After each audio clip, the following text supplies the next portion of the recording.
আজকাল সম্পর্কের ক্ষেত্রে ডার্ক ম্যানিপুলেশন ট্রিক অ্যাপ্লাই করার প্রবণতা বেশ বৃদ্ধি পেয়েছে। অনেকেই ডার্ক সাইকোলজি অপরের উপর প্রয়োগ করে তার মন মস্তিষ্ককে কন্ট্রোল করার চেষ্টা করেন, অথবা ক্ষুদ্র স্বার্থ সিদ্ধি করার জন্য অপরের প্রতি এই ধরনের যে ম্যানিপুলেশন ট্রিক সেটা অ্যাপ্লাই করা হয়ে থাকে।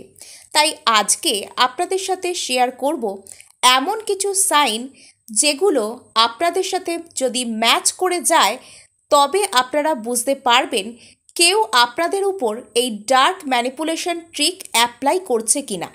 যদি করে, এক্ষেত্রে আপনাদের ঠিক কী করণীয়, কী করে আপনারা তার হাত থেকে নিজেদেরকে রক্ষা করবেন।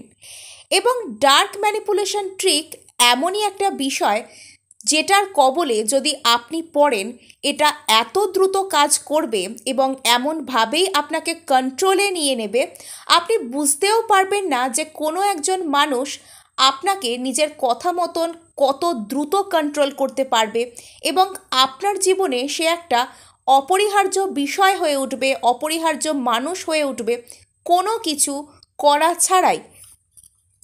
তাই চলুন আজকে শুনে নিই। হতে পারে কোনো ব্যক্তি হয়তো ডার্ক ম্যানিপুলেশন সেই বিষয়টা ওপর জানেন না, কিন্তু এমন কিছু ট্রিক উনি অন্যের উপর অ্যাপ্লাই করতে অভ্যস্ত, অথবা উনি জানেন এরকম করলে কোনো মানুষকে দিয়ে নিজের কথা মতন কাজ করানো যাবে, সেটার হিসেবে তিনি সেটা আপনার উপর অ্যাপ্লাই করতে পারেন। ডার্ক ম্যানিপুলেশন টার্মটা ওনার না জানা থাকলেও কিছু কিছু এমন মাইন্ড ট্রিক্স উনি খেলতে জানেন অপরের সাথে, যাতে করে উনি কনফিডেন্সের সাথে অন্যকে নিজের কথা মতন কাজ করাতে পারেন। হতে পারে সেই ব্যক্তি পুশ অ্যান্ড পুল, অর্থাৎ কখন আপনার জীবনে উপস্থিত থাকতে হবে, কখন আপনাকে অ্যাটেনশন দিতে হবে আর কখন আপনাকে অ্যাটেনশন দিতে হবে না, সেই বিষয়টা খুব ভালো করে জানেন। অর্থাৎ সে আপনার মধ্যে নিজেকে ইনভেস্ট তো করছে, কিন্তু একটা কোথাও সে ব্যারিয়ার রাখছে যাতে করে আপনি তার কাছাকাছি পৌঁছতে না পারেন ইচ্ছা করলে, কিন্তু সে যখনই ইচ্ছা করবে আপনার কাছাকাছি পৌঁছতে পারে এবং আপনাকে দিয়ে নিজের যে কোনো রকম স্বার্থ সিদ্ধি করাতে পারে। পুশ অ্যান্ড পুল এই বিষয়টা কি, চলুন একটু শুনে নিই। এই বিষয়টা হচ্ছে, কখনো আপনাকে খুব অ্যাটেনশন দেয়া হচ্ছে কোনো একটা নির্দিষ্ট ব্যক্তির কাছ থেকে, আপনি কোনো একটা সময় ভীষণ অ্যাটেনশন পাচ্ছেন, আপনাকে এমন ফিল করানো হচ্ছে যেন আপনি এই দুনিয়ার মধ্যে সবথেকে সেরা মানুষ, সবথেকে সুন্দর বা সুন্দরী, সবথেকে আকর্ষণীয় মানুষ। আর কখনো আপনাকে ফিল করানো হচ্ছে আপনি পুরোপুরি আনওয়ান্টেড এবং আপনার কোনো ভ্যালুই নেই, আপনি কোনো রকম কোনো তার ধর্তব্যের মধ্যেই আসেন না, আপনি এক্সিস্টই যেন করেন না তার জন্য। আবার পরক্ষণেই যখন আপনি ভাবছেন যে সেই ব্যক্তির বোধহয় আপনার জন্য কোনো রকম কোনো ফিলিংসই নেই, আপনি হয়তো ভুল মানুষের প্রতি ভরসা করে ফেলেছেন, তখনই suddenly out of the blue কোথাও থেকে ওই ব্যক্তি আবার উদয় হচ্ছেন এবং আপনাকে যেন একেবারে হেভেনের মতন ফিল করাচ্ছেন। অর্থাৎ আপনার মতন কেউ জীবনে তার হতেই পারে না, আপনি তার জন্য সবথেকে স্পেশাল, আপনি তার কাছে সবথেকে মূল্যবান এবং আপনার সাথে কারোর তুলনা করাই চলে না। আপনি না হলে তার জীবন পুরোপুরি বৃথা, আপনি সব দিক থেকেই সেরা। আবার পরক্ষণেই তার কিছুক্ষণ পরে, হয়তো 1 ঘন্টা আগেও সেই ব্যক্তি আপনার সাথে অত্যন্ত সুন্দর ব্যবহার করেছে, আপনাকে ভালো ফিল করিয়েছে, স্পেশাল ফিল করিয়েছে, তারপরেই আপনি কিছুই করছেন না, আপনি জানেনও না আপনি কি করেছেন, কোনো ঝামেলা হয়নি, আপনি কাউকে কোনো রকম হার্ট করেননি, তার কথা মতোই সমস্ত কিছু হয়েছে, কিন্তু তা সত্ত্বেও সে তারপরেই আবার আপনার জীবন থেকে বিদায় নিচ্ছে, আপনাকে ইগনোর করছে, আপনি কথা বলতে যাচ্ছেন, আপনার কোনো কথার উত্তর আপনি পাচ্ছেন না এবং আপনি তখন চূড়ান্তভাবে আনওয়ান্টেড ফিল করছেন এবং আপনার যে এনার্জি সেটা পুরোপুরি নিচের দিকে নেমে আসছে।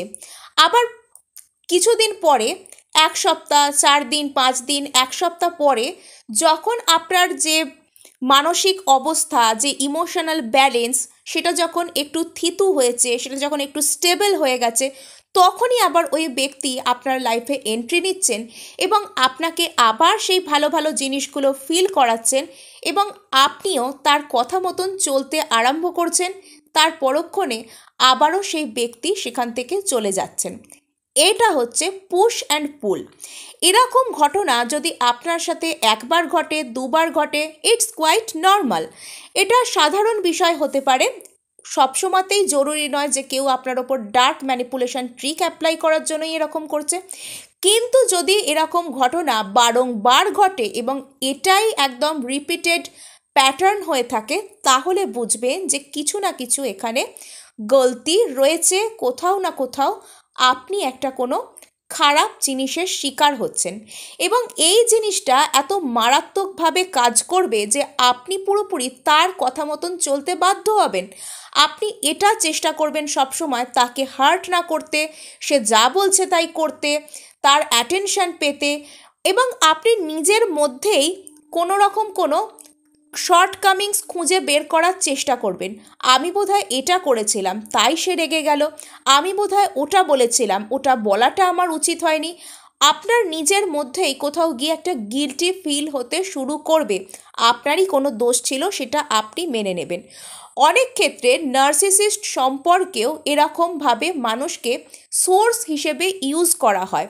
কখনো টাকা পয়সার সোর্স, কখনো বা অন্যরকম কোনো চাহিদার সোর্স, সেই হিসাবেও মানুষকে ব্যবহার করার জন্য এই ধরনের ট্রিক নার্সিসিস্ট ব্যক্তিরা অ্যাপ্লাই করে থাকেন। কিন্তু ডার্ক সাইকোলজিক্যাল ট্রিক নার্সিসিস্ট না হওয়া ছাড়াও কোনো ব্যক্তি অসৎ উদ্দেশ্যে আপনার উপর অ্যাপ্লাই করতে পারেন। এবং নার্সিসিস্ট ব্যক্তিরা শুধুমাত্র যে এটা করে থাকেন তা নয়, নর্মাল ব্যক্তিরাও আজকাল এটা বহুলভাবে করছেন। সেটা আপনারা একটু চোখ কান খোলা রাখলেই দেখতে পাবেন। এই সমস্ত ব্যক্তিদের থেকে অত্যন্ত সাবধান। যদি আপনি চান এ যা বলছে সেই কথা মতন কাজ করলে এ আমার লাইফে থাকবে, তাহলে বলবো আপনার ধারণাটা ভুল। দিনের পর দিন সে আপনাকে গ্রাস করতে থাকবে এবং আপনার এনার্জি লেভেল তলানিতে ঠেকতে থাকবে। একটা সময় গিয়ে সে কিন্তু আপনাকে ব্যবহার করে নিজের জীবন থেকে কি করবে, দূরে সরিয়ে দেবে। তাই এই সমস্ত যে ব্যক্তিরা, এরা আপনার রিয়াকশন, তারা যে আপনার প্রতি এই ধরনের অ্যাকশান নিচ্ছে, সে তার কি রিয়াকশান আপনি আপনার দিক থেকে দিচ্ছেন। আপনি খুব ভেঙে পড়ছেন, আপনি সে যা বলছে তাই করতে শুরু করছেন, অথবা তার কথা মতন কাজ করে তাকে খুশি করে জীবনে ধরে রাখার চেষ্টা করছেন। যখনই সে এটা দেখবে, সে কিন্তু পুরোপুরিভাবে আপনাকে নিজের কন্ট্রোলে আনার জন্য আরও নানান রকম ট্রিক আপনার উপর অ্যাপ্লাই করবে। সাপোজ আপনাকে সে বোঝানোর চেষ্টা করবে যে আপনি তার জীবনের একমাত্র ইম্পর্টেন্ট ব্যক্তি নন, বা আপনার সাথে সম্পর্কটাই তার কাছে প্রায়োরিটি নয়, তার কাছে অন্য আরও অনেকের প্রায়োরিটি রয়েছে এবং আপনাদের সম্পর্কটার হয়তো কোনো পরিণতিই নেই। এই কথাটা তিনি আপনাকে বোঝাবেন, অর্থাৎ তিনি আপনার কাছে স্মল কোয়ান্টিটিতে অ্যাভেলেবেল থাকবেন, কিন্তু আপনাকে পুরোপুরিভাবেই তিনি অ্যাভেলেবেল বা টেকেন ফর গ্র্যান্টেড হিসাবে ধরে নেবেন। এক্ষেত্রে একটা সাজেশনই আপনাদেরকে করার আছে, এরকম যদি রিপিটেডলি আপনাদের সাথে হচ্ছে, তাহলে আপনারা সেই ব্যক্তির সাথে যতটা সম্ভব দূরত্ব মেনটেন করুন।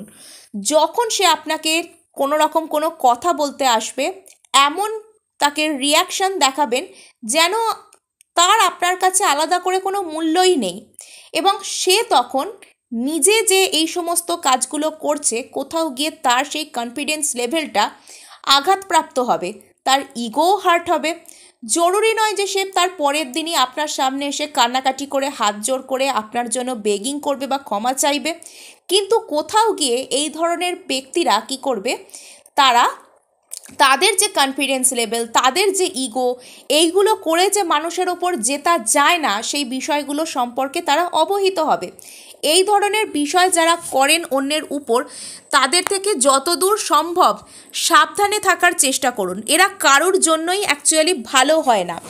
বা যদি আপনিও এরকম ভেবে থাকেন যে এরকম করে আপনি পার্মানেন্টলি কাউকে নিজের জীবনে ধরে রাখবেন, তাহলে বলবো কোনো রকম কোনো ভালোবাসার সম্পর্ক কখনো চালাকি দিয়ে করা যায় না। সেখানে নিজেকে ইনভেস্ট করতে হয় সৎভাবে। আপনি সৎ, অপর ব্যক্তিটা অসৎ, এটা আপনার দোষ নয়, এটা আপনার শর্টকামিংস নয়, কিন্তু কোনো অসৎ ব্যক্তি যাতে কোনো অসাধু উপায় আপনার ওপর অ্যাপ্লাই করে জিতে না যেতে পারে, সেটা দেখাটা অবশ্যই আপনার কর্তব্য। সরল হওয়ার অর্থ বোকা হওয়া নয়। সরল হওয়ার অর্থ হলো কেউ আমার ক্ষতি করার চেষ্টা করছে, সেটা বুঝতে পেরেও তার ক্ষতি করার চেষ্টা না করে নিজেকে নিরাপদ জায়গায় সরিয়ে নিয়ে যাওয়া, যাতে এই ধরনের ক্ষতির শিকার আমরা আর ভবিষ্যতে না হতে পারি। এবং অবশ্যই চেষ্টা করবেন যে যদি আপনার কোনো প্রিয়জন, বন্ধু বান্ধব এই ধরনের পরিস্থিতির শিকার বারবার হচ্ছেন, তাহলে তাকেও সাবধান করুন। এই ধরনের বাজে মেন্টাল ট্রিক যারা অ্যাপ্লাই করে তাদেরকে বুঝিয়ে দিন যে তাদের লিমিটেশনস রয়েছে, এইগুলো করে সবার উপর জিতে যাওয়া যায় না। তাই তাদের থেকে যতদূর সম্ভব দূরে থাকুন। সে আপনাকে কি দূরে ঠেলবে, তাকে একবার দূরে ঠেলে দিয়ে দেখুনই না কীরকমভাবে তার এনার্জিস ডাউন হয়। এনার্জেটিক্যালি তার সাথে পুরো কাট করে দিন, তার কথা ভাবাই বন্ধ করে দিন। দেখবেন যে মানুষটা এতদিন কনফিডেন্সের সাথে আপনাকে কন্ট্রোল করত, সে পুরো একদম মাটিতে পড়ে আছে, একদম কুঁকড়ে গুটিয়ে। আশা করি আপনাদেরকে বোঝাতে পেরেছি। আজকে এটুকুই, দেখা হচ্ছে নেক্সট ভিডিওয়ে। ধন্যবাদ।